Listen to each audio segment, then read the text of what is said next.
আমার কাছে অনেকেই ফেসবুকের অনেক টেকনিক্যাল ব্যাপার সম্পর্কে আমাকে মেসেজ করেন। কখন রিলস আপলোড করব, কখন ভিডিও আপলোড করব, কিভাবে পেজের রিচ বাড়াবো, এই ধরনের যে সব প্রশ্নগুলো রয়েছে।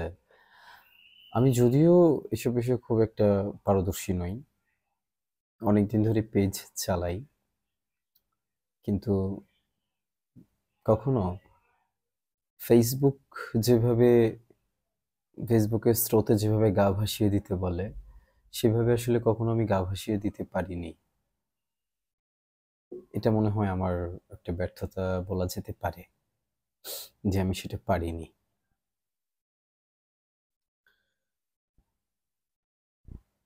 এখন পর্যন্ত ফেসবুকে কোনো ভিডিও আপলোড দিতে গেলে আমার সবকিছুর আগে আমার মাথায় যে জিনিসটা কাজ করে সেটা হচ্ছে যে আমার ভিডিওটার গুণগত মানটা ঠিক আছে কিনা। আমরা যারা আসলে সৃজনশীল বিষয়গুলো নিয়ে কাজ করি, আমাদের সবথেকে বড় ব্যর্থতা এবং সবথেকে বড় অপারগতা হচ্ছে আমরা চাইলেই যা খুশি তাই করতে পারি না। যা খুশি তাই করে একটা কিছু চাইলেই ছেড়ে দিতে আমরা পারি না। তার অন্যতম একটা প্রধান কারণ হচ্ছে আমাদের যে অডিয়েন্স রয়েছে, আমি যদি আমার কথা বলি, আমার যে শ্রোতারা রয়েছেন, তারা অনেক বেশি বিদগ্ধ, জ্ঞানী, প্রজ্ঞাবান। হুম? তো তাদের কথা সবসময় আমার মাথায় রাখতে হয়। সবারই, প্রত্যেকটা যারা যে স্থানে কাজ করছেন সবারই তার নিজস্ব একটা অডিয়েন্স রয়েছে। সেই অডিয়েন্সের কথা মাথায় রেখেই সবাই সবার মতো কাজ করে যান। তো সেভাবে আমার অডিয়েন্সের বিষয়টিও আমাকে মাথায় রেখে আমাকে কাজ করতে হয়। আমার যখন মনে হয় যে এখন আমি রেকর্ড করার মতন অবস্থায় আছি বা আমার এখন গলাটা ঠিক আছে, আমি রেকর্ড করতে পারবো, আমি কিন্তু শুধুমাত্র সেই মুহূর্তেই আমি রেকর্ডটা করি। মানে আজকে ফেসবুকে একটা পোস্ট আমাকে দিতেই হবে, না দিলে হবেই না, আমার রিচ কমে যাচ্ছে বা কিছু, আমি আসলে এগুলো দিয়ে খুব একটা মনোযোগ কোনো কালেই দিতে পারিনি। তবে তবে আমি সবাইকে, উম যারা এখন এইসব বিষয়গুলো নিয়ে কাজ করছেন, আমি সবাইকে রিকমেন্ড করব যে আপনারা অবশ্যই এই বিষয়গুলো মাথায় রেখেই কাজ করবেন। আ এটা না করলে বিপদ। ফেসবুক আসলে এভাবেই ওদের সেটআপ করে রেখেছে যে ওদের কনটেন্ট ক্রিয়েটর যারা রয়েছেন, তাদের এমনভাবে তারা পরিচালিত করে যে তারা আসলে বাধ্য হয়। সবসময় হয়তো গুণগত মান ঠিক রাখতে পারে না। আ দিতে হচ্ছে চাপে পড়ে। তা না হলে তার পেজের রিচ কোনোভাবেই ঠিক থাকছে না। চলে যাচ্ছে। কি করা যাবে? আমি এখন পর্যন্ত আমার ফেসবুক পেজে কবিতার বাহিরে, মানে আমি যে বিষয়টা উপরে আমার দক্ষতা রয়েছে বা যে বিষয়টা আমি পারি, এটার বাহিরে আমি আসলে এখন পর্যন্ত খুব একটা বের হইনি। কবিতার ভেতরেই আমি থাকার চেষ্টা করি। কবিতা বিষয়ক আলোচনাগুলোও করি।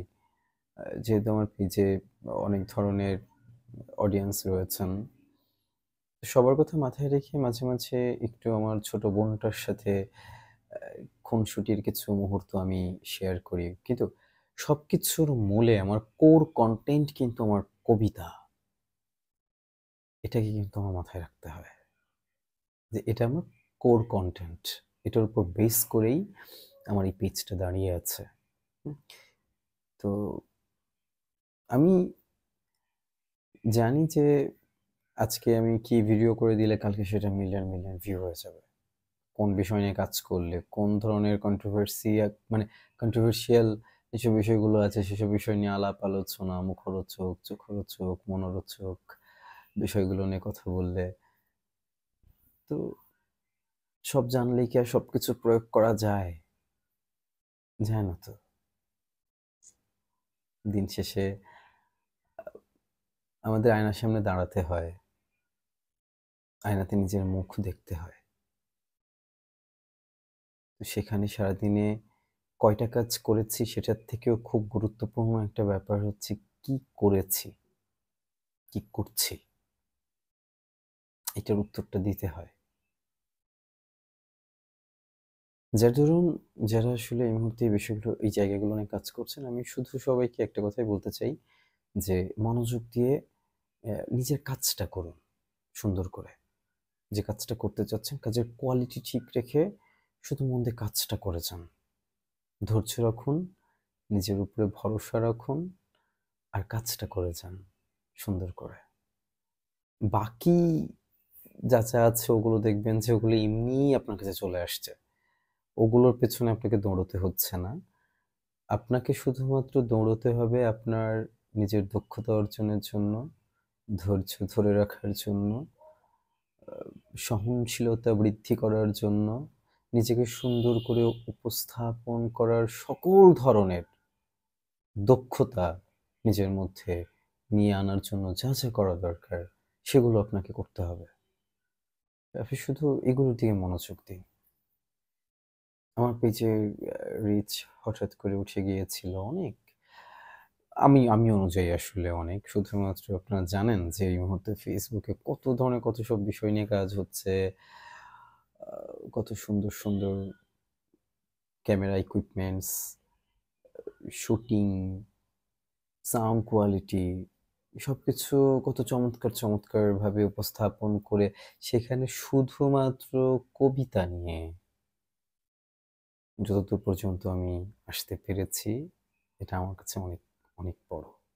এবং এটার পুরো কৃতিত্বটা আমি দিতে চাই আমার সমগ্র শ্রোতা মণ্ডলীকে, যারা সবসময় তাদের মূল্যবান সময় থেকে আমাকে সময় দিয়েছেন, আ মন্তব্য করেছেন, অনুপ্রাণিত করে আসছেন এখন পর্যন্ত। আমার পুরো কৃতিত্বটাই আমি তাদেরকে উৎসর্গ করতে চাই।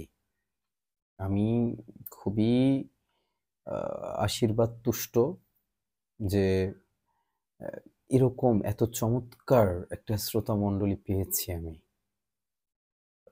যারা সত্যি এত সুন্দর করে কবিতা শুনতে পারে। মানে তাদের শুনতে চাওয়ার আগ্রহটা আমাকে সবসময় বলার জন্য অনুপ্রাণিত করে। শুধুমাত্র বলার তাড়াহুড়োয় আমি কখনো ভুল পথে পরিচালিত হতে চাই না। যা খুশি তাই বলে দিতে চাই না। যা খুশি আ এমন কোনো কনটেন্ট নিয়ে বা এমন কোনো ভিডিও আমি তৈরি করতে চাই না, যাতে করে আমার যে অডিয়েন্স আছে তারা কোনোভাবে আমার উপরে আশাহত হোক। আ তারা ব্যথা পাক, তারা কষ্ট পাক। এটা আমি কখনোই চাই না। তো সেই ক্ষেত্রে আমার আ যে বিষয়টা আপনাদের সাথে একটু শেয়ার করতে চাচ্ছিলাম, যারা এই মুহূর্তে এগুলো নিয়ে খুব হতাশ হচ্ছেন, পেজের রিচ কমে যাচ্ছে, কিভাবে রিচ বাড়াবো, এটা করব, সেটা করব, হ্যান-ত্যান এগুলো করব। তাদের জন্য বলছি। আমার পেজের রিচ উঠে গেল 2.5 মিলিয়নে উঠে গেল। খুব ভালো তখন একটা ভিডিও দিলেই অমনি দেখা যাচ্ছে খুব অল্প সময়ের মধ্যে অনেক ভিউ হয়ে যাচ্ছে। অনেকে দেখছে এই সেই। এরপরে আমার একটু ব্যক্তিগত কারণে আমার বাবা অ অসুস্থ হয়ে পড়েছিলেন। তখন হসপিটালাইজড করা লেগেছিল তাকে। যার দরুন সেখানে অনেকটা দিন আমি সেভাবে কোনো ভিডিও-টিডিও কিছুই দিতে পারিনি।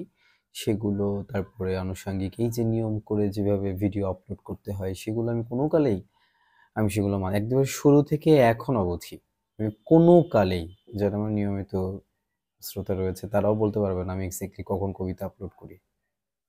এখন পর্যন্ত আমি একটা টাইমই সিলেক্ট করতে পারলাম না। আমার যখন মনে হয়েছে না আমি এখন আপলোড করব, আমি তখন আপলোড করি। আমার কাছে এরকমও কখনোই করা থাকে না যে আ ১ সপ্তাহের কবিতা আমি আজকে রেকর্ড করে রেখে দিলাম। খুব কষ্ট হচ্ছে বা কি করি ২ ঘন্টা একসাথে রেকর্ড করে রেখে দেই। তারপরে সব আস্তে আস্তে ছাড়বো। এটাও হয় না আমার দ্বারা। যে কবিতাটা যখন আমাকে যেভাবে গ্রাস করে, যেভাবে আমার বলতে ইচ্ছা করে, আমার মনে হয় যে না এখন আমার এই কবিতাটা আবৃত্তি করতে ইচ্ছা করছে। আমি তখন শুধুমাত্র ওই সময় ওই কবিতাটার দিকে মনোযোগ দিয়ে আমি কবিতাটা আবৃত্তি করার চেষ্টা করি। তারপরে সেটা আ যাবতীয় সেটাকে যা করা দরকার সেগুলো করে আমি Facebook এ এটা আপলোড করি। তো যারা আসলে এই বিষয়গুলো নিয়ে খুব বেশি চিন্তিত আপনাদের বলব যে আপনারা একদমই চিন্তিত হবেন না।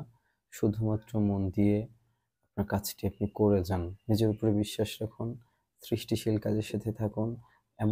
এমন কাজ করবেন যে কাজটা আপনার নিজের জন্য উপকারী। সেই কাজের মাধ্যমে যে বার্তাটা আপনি পৌঁছচ্ছেন সবার মাঝখানে, সেটা সবার জন্য উপকারী। আমি সবসময় একটা জিনিস মাথায় রাখি, বড়দের থেকেও আমি খুব বেশি সচেতন শিশুদের বিষয়ে। কারণ আজকাল স্মার্টফোন শুধুমাত্র বড়দের কাছে থাকে বিষয়টা মোটেও এমন না। অনেকটা সময় শুধুমাত্র থাকে শিশুদের কাছে এই মোবাইলটা। তো আপনার কোনো একটা সৃষ্টি দেখে সে যদি কোনো ভালো কাজে অনুপ্রাণিত হয়, এটা যেমন আপনার জন্য অনেক বড় একটা কৃতিত্বের ব্যাপার।